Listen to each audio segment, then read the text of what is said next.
हाँ जी, good morning students. Today we are discussing chapter 15 of 12th class exercise 15.4 question number 8।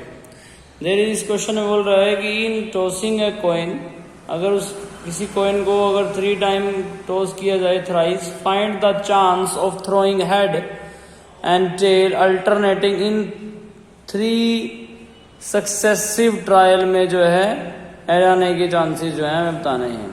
तो in tossing a coin thrice में find the chance that head and tail alternating in 3 successive trials में, मतलब एक बार head आए फिर tell आए फिर head आ जाए या टेल हेड टेल आ जाए, इस तरह की हमें जो है प्रोबेबिलिटी बतानी थी। तो बहुत ही इजी सा क्वेश्चन है ये, और इसमें जो है आपको जैसा कि सैंपल स्पेस पता है, मान लीजिए ये तो सैंपल स्पेस है कि हेड हेड हेड है या फिर हेड हेड टेल है। There is 8 sample space, head tail head है, सिमिलरली टेल हेड हेड है जी, और हेड टेल और टेल हेड और टेल है, और टेल टेल और हेड, और लास्ट जो है टेल टेल टेल है।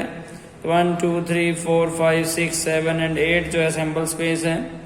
और उसने बोला है कि 3 टाइम अगर एक कॉइन को टॉस किया जाए, find the chance that throwing head and tail alternating in 3 successive trial में। तो यहाँ पर जो है मान लीजिए अल्टरनेटिव में तो या तो यहाँ पर ये वाला अल्टरनेटिव है हेड टेल और हेड है, या फिर ये अल्टरनेटिव है कि टेल हेड और टेल की एक के बाद एक चेंज हो रहा है कि पहले टेल है तो फिर हेड है, और हेड है तो फिर टेल है। इस तरह से अल्टरनेटिव में मतलब है, और कोई इस तरह का चांस नहीं है। तो देयरफॉर 2/8 जो है इस द यहाँ पर प्रोबेबिलिटी आ रही है इसकी, ठीक है। तो देयर इज 2/8, ठीक है जी। तो ये क्वेश्चन आप कर देंगे कि प्रोबेबिलिटी ऑफ जो है, मान लीजिए यहाँ पर बी के सैंपल स्पेस कौन से हैं, बी के हैं हेड टेल और हेड है, और टेल हेड और टेल है। तो प्रोबेबिलिटी ऑफ बी यानी कि अल्टरनेट आने के हैं जी 2/8 है, ठीक है। ये 2 चांसेस हैं, तो यही जो है इसकी प्रोबेबिलिटी आएगी, यानी कि 1/4। इसी तरह से क्वेश्चन नंबर जो है 9th है, इसमें देखते हैं कि क्या बोल रहा है वो।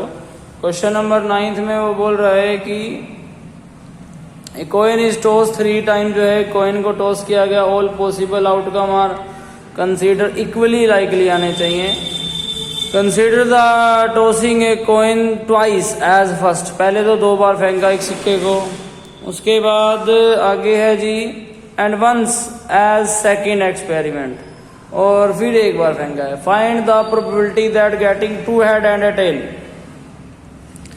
तो लेट कर लेते हैं कि ए बी द इवेंट है जिसमें जो है 2 बार टॉस की गई। तो ए के सैंपल स्पेस क्या आएंगे, हेड हेड आएगा, head tail tail head and tail tail, ये सैंपल स्पेस आएंगे। मान लेते हैं, लेट कर लेते हैं कि बी द इवेंट जिसमें एक बार टॉस की गई, तो हेड और टेल 2 इवेंट आएंगे उसमें। तो अब बोल रहा है कि find the probability that head 2 head और 1 टेल हो, 2 हेड और 1 टेल हो, ठीक है। या तो 2 हेड और 1 टेल यहाँ हो सकती है, या फिर इनके साथ ये मिल जाए, ठीक है, या फिर इसके साथ भी ये मिल जाए, ये तो 2 टेल होगी जी, ठीक है जी। तो यहाँ पर जो है प्रोबेबिलिटी निकलेगी कि मान लीजिए कि ए में जो है दोनों हेड आ रहे हैं, फिर ये आ रहा है कि प्रोबेबिलिटी ऑफ में ए में अगर 2 हेड हैं, या फिर जो है इसकी प्रोबेबिलिटी। अब ध्यान से देखिए कि प्रोबेबिलिटी निकालनी होगी अगर, तो यहाँ पर तो यहाँ तो इसके साथ जो है इसकी प्रोबेबिलिटी मैच होगी, ठीक है।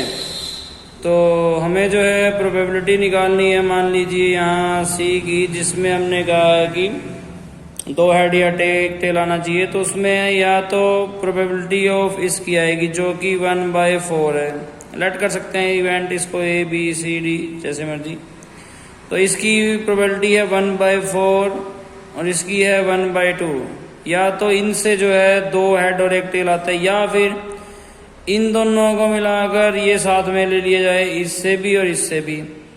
तो ये तो इनकी प्रोबेबिलिटी है 2/4, और इसकी तो 1/, हेड की, इस हेड की जो है 1/2 है। इन दोनों को अगर मिला दे then we can find the, कि जिसमें जो है 2 हेड और 1 टेल आ जाते हैं। ठीक है, तो यहाँ पर जो है हम लोग ये फाइंड आउट कर सकते हैं कि यहाँ पर जो है मान लो 1/8 आ गया, ये तो 2 से 2 कैंसिल, प्लस 1/4 आ गया, देन इट इक्वल टू 8, 8 1 जा 8 और 4 2 जा 8, therefore that is equal to 3/8। ये तो प्रोबेबिलिटी आ गई कि 2 हेड हो और 1 टेल हो। ठीक है, उसमें हमारे पास जो है जो 2 टाइम टॉस की थी उसमें से 2 हेड और एक इस वाले में 1 टेल मिलती है, या फिर इसमें हेड टेल हेड वाले के साथ 1 हेड मिलता है। अब प्रोबेबिलिटी मान लीजिए लेट कर लेते हैं डी जो हमने निकाल रहे हैं, जिसमें हमारे पास इसने एक और पार्ट पूछा हुआ है। ठीक है, वो वाला पार्ट निकाल लेते हैं कि प्रोबेबिलिटी ऑफ 3 हेड आएंगे। 3 हेड तभी आप आएंगे जब ये वाले और ये वाले तीनों मिल जाएं, और तो कोई चांस ही नहीं है। तो इसकी प्रोबेबिलिटी क्या है? प्रोबेबिलिटी इसकी है 1/4 और इसकी प्रोबेबिलिटी है 1/2, देयरफॉर 1/8 विल बी द, कि जिससे जो है हम लोग निकाल सकते हैं कि तीनों ही हेड आए, एक बार 2 टाइम डोज करने पर और 1 टाइम डोज करने पर, दोनों का कंबाइन में जो है ये आ जाएगा। ठीक है जी, आगे क्वेश्चन नंबर 10 वो कह रहा है स्टूडेंट एक एग्जामिनेशन इन 4 सब्जेक्ट में दिया, ए के पास होने की प्रोबेबिलिटी जो है, प्रोबेबिलिटी ऑफ ए के पास होने की 4/5 है, प्रोबेबिलिटी ऑफ बी के पास होने की 3/4 है, प्रोबेबिलिटी ऑफ सी के पास हो जाने की जो है वो कितनी है 5/6 है, प्रोबेबिलिटी ऑफ डी के पास हो जाने की वो 2/3 है जी। A to qualify he must pass in A and at least in 2 other student subject में, what is the probability that he qualify. तो वो कह रहा जी ए में तो पास होना ही पड़ेगा, बाकी इनमें से किन्हीं 2 में भी अगर पास हो जाएगा तो भी काम चल जाएगा। तो इसके लिए कैसे प्रोबेबिलिटी निकलेगी? प्रोबेबिलिटी ऑफ या तो जो है ए में तो पास होना ही है, बी में भी, सी में भी, तीनों पास हो जाए, डी में फेल हो जाए, या फिर प्रोबेबिलिटी ऑफ की ए में तो पास होना ही है, बी में भी पास हो जाए, सी में फेल हो जाए, डी में पास हो जाए। उसके बाद है जी प्रोबेबिलिटी ऑफ कि ए में तो पास होना ही है, बी में फेल हो जाए, सी में पास और डी में पास, या फिर प्रोबेबिलिटी की ए में भी पास, बी में भी पास, सी में पास और डी में पास। अगर इन सब की प्रोबेबिलिटी अगर हम ऐड करते then we can find the, हमें आंसर मिल जाएगा जी। ठीक है जी, क्वेश्चन आपको अपने आप करना है। Now question number 11। Question number 11 में है कि एक बैग कंटेन 4 जो है वाइट बॉल हैं, तो वाइट जो बॉल हैं वो 4 हैं जी। उसके बाद 2 ब्लैक बॉल हैं, देन ब्लैक बॉल जो है वो कितनी है 2। तो एक बैग में 4 वाइट और 2 ब्लैक है। Another contain 3 white, another bag है जी उसमें वाइट बॉल जो है वो 3 है एंड ब्लैक बॉल जो है वो 5 है जी। इसमें फर्स्ट वाले बैग में 6 बॉल है, सेकंड वाले बैग में 8 बॉल है। If 1 ball is drawn from each bag, से हर बैग से 1 बॉल निकाले जाए दोनों से, what is the probability, find the probability that both are white. उसके बाद बोथ आर ब्लैक, और थर्ड है 1 is white and 1 is black की प्रोबेबिलिटी निकालनी है जी। ठीक है जी, तो बहुत ईजी सा क्वेश्चन है।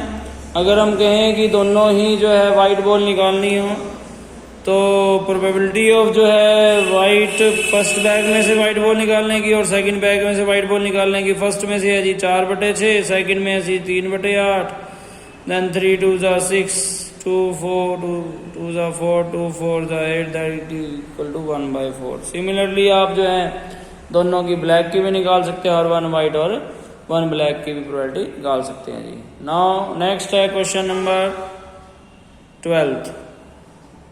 इसमें बोल रहा है कि एक बैग में जो है ब्लैक बॉल जो है, ब्लैक बॉल कितनी है 6 हैं, वाइट बॉल 3 हैं जी, टोटल हो गई जी 9। दूसरे बैग में ब्लैक बॉल जो है वो 5 हैं जी, और वाइट बॉल जो है वो 4 हैं जी, टोटल हो गई 9। दोनों में 9 बॉल्स है। If 1 ball is drawn from bag, find the probability that 2 ball are of the same colour. ठीक है जी। तो इसमें सेम कलर की are of the same colour, तो यहाँ तो आएगी प्रोबेबिलिटी की दोनों ही ब्लैक हों, या फिर प्रोबेबिलिटी आएगी दोनों ही वाइट हों, तभी सेम हो पाएगा जी। ठीक है, या तो आएगा जी 6/9 मल्टीप्लाई 5/9 प्लस, या आएगा 3/9 मल्टीप्लाई 4/9। देयरफॉर 6 5 जा 30/81 प्लस 4 3 जा 12/81। देयरफॉर 81 30 प्लस 12 देयरफॉर 42/81 आ रहा है जी इसका आंसर। ठीक है जी, 3 पे कैंसिल आउट हो रहा है, 3 1 जा 3 3 4 जा 12 3 2 जा 6 3 7 21, तो 14/27 इज द आंसर है जी। आगे है जी क्वेश्चन नंबर 13। इसमें देखते हैं कि क्या कह रहा है। क्वेश्चन नंबर 13 में वो कह रहा है कि एक बैग में जो है 4 रेड बॉल हैं 5 ब्लैक। तो रेड बॉल हैं जी 4, ब्लैक बॉल हैं जी 5, देयरफॉर देयर इज अ 9। इसी तरह से सेकंड बैग में है जी रेड बॉल हैं जी 3 एंड ब्लैक बॉल हैं जी 7, therefore there is a 10। One ball is drawn from the first and 2 from the second bag से निकाली। Find the probability that 3 ball में से 2 are black and 1 is red हो जाएगी। ठीक है, दोबारा से पढ़ रहा हूँ कि बोल रहा है find the probability that out of 3 ball are 2 are black and 1 is red।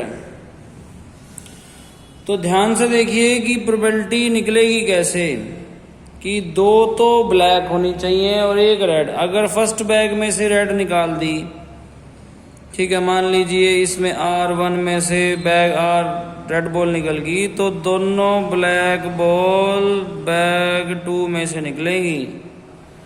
ठीक है ना, क्योंकि हमने जो है दोबारा से पढ़ रहा हूँ उसमें दैट कि 1 ball is drawn from first and 2 from the second से निकालनी है जी। Find the probability that 3 ball are 2 are black हो और 1 रेड हो जाए। और नहीं तो अगर फर्स्ट से रेड नहीं निकाली तो फर्स्ट से निकलेगी कौन सी, फर्स्ट से ब्लैक निकलेगी। अगर B1 निकला तो दूसरे से एक रेड और दूसरे ब्लैक निकालनी पड़ेगी, यानी कि R2 और B2 एक बार। ठीक है जी, अब ध्यान से देखिए कि प्रोबेबिलिटी जो है ऑफ R1 कितनी है। डायरेक्ट पुट कर रहा हूं मैं, प्रोबेबिलिटी ऑफ R1 है जी 4/9 है। प्रोबेबिलिटी ऑफ B की कितनी है, पहली बॉल निकलेगी यहां से तो 7/10 आएगी, और दूसरी बॉल निकलेगी तो 7 तो अब नहीं रही, अब कितनी रहेगी 6 रहेगी, और टोटल रहेगी 9। ठीक है जी, या फिर फर्स्ट बैग से तो 5/9 आ जाएगी जी। ठीक है जी, अगर ये नहीं आई तो यहां पर देखिए कि क्या बोल रहा है कि R2 में से यानी कि 3/10 है जी, या फिर अब 3/10 आने के बाद इसमें तो 9 ही रहेगी, और दूसरी ब्लैक है और 7/, अब ब्लैक तो 7 ही है ना, तो 7/9 है। तो ये जो है प्रोबेबिलिटी निकल जाएगी। ठीक है जी, इसको सोल्व कर देते हैं हम लोग। 3 2 जा 6, 3 3 जा 9 है जी, उसके बाद 2 5 जा 10 है, बस और तो यहाँ कुछ हो नहीं रहा। इधर देखते हैं कि कुछ कट रहा है, तो 3 3 जा 9 है जी, एंड कुछ और कट रहा था देख लेते हैं अदरवाइज। ठीक है जी, इसमें जो है अंदर जो यहाँ पर जो चांसेस बन रहे हैं, यहाँ पर जो है बॉल निकालने के जो चांस हैं वो तो हैं जी इसमें कि फर्स्ट बैग से तो आपने जो बॉल निकाली है वो ब्लैक है, सेकंड बैग से एक रेड और एक ब्लैक निकलनी है। तो अगर आपने फर्स्ट रेड निकाल दी तो रेड के 3/10 आने के बाद 7/9 रह जाएगा। इसी तरह अगर फर्स्ट आपने ब्लैक निकाल दी तो 7/10 आने के बाद जो है 3/9 बच जाएगा। ठीक है जी, देखिए ध्यान से कि इसमें जो है प्रोबेबिलिटी जो है ये दूसरे की हमें जो है इस तरह से निकालनी पड़ेगी, या फिर वो कॉम्बिनेशन वाला तरीका है। तो यहाँ पर हमने 3 3 जा 9 कर दिया, यहाँ भी 3 3 जा 9 कर दिया। यहाँ पर आ रहा है जी कितना 4 कुछ काट तो नहीं रहा है अब 7 भी, तो 7 4 जा 28 डिवाइडेड बाय 9 5 जा 45 45 3 जा 135 आ गया जी। यहाँ पर 5/9 इंटू यहाँ पर 7 में 30 एंड 7/30, दो जगह 7/30 बच रहा है। देयरफॉर 7/30 का मतलब है यहाँ पर 14/30, एलसीएम लेंगे तो 14/13 आ जाएगा जी 30। 28/135 प्लस 5 मल्टीप्लाई 14/9 मल्टीप्लाई 30, 7 2 7 जा 2 1 जा 5 जा। तो यहाँ पर हो रहा है जी, ध्यान से देखें तो सेम एलसीएम बन रहा है 28/135 प्लस 7 5 जा 35 बाय बी 135। तो 135 जब एलसीएम लेंगे तो 28 plus 35, therefore there is a 50 and 63/135 है जी। देख लेंगे 3 पर कट रहा है, 3 2 जा 6, 3 1 जा 3, 3 4 जा 12, 3 5 जा 15, दोबारा से कट रहा है 3 7 जा 21, 3 1 जा 3, 3 5 जा 15। तो ये 7/15 जो है इसका आंसर होगा जी। ठीक है जी, तो यहाँ तक जो है 13 क्वेश्चन हो चुके हैं, बाकी के बचे हुए क्वेश्चन आपको खुद से ट्राई करने हैं। होप सो आपको सब कुछ समझ में आ रहा होगा। Thank you so much.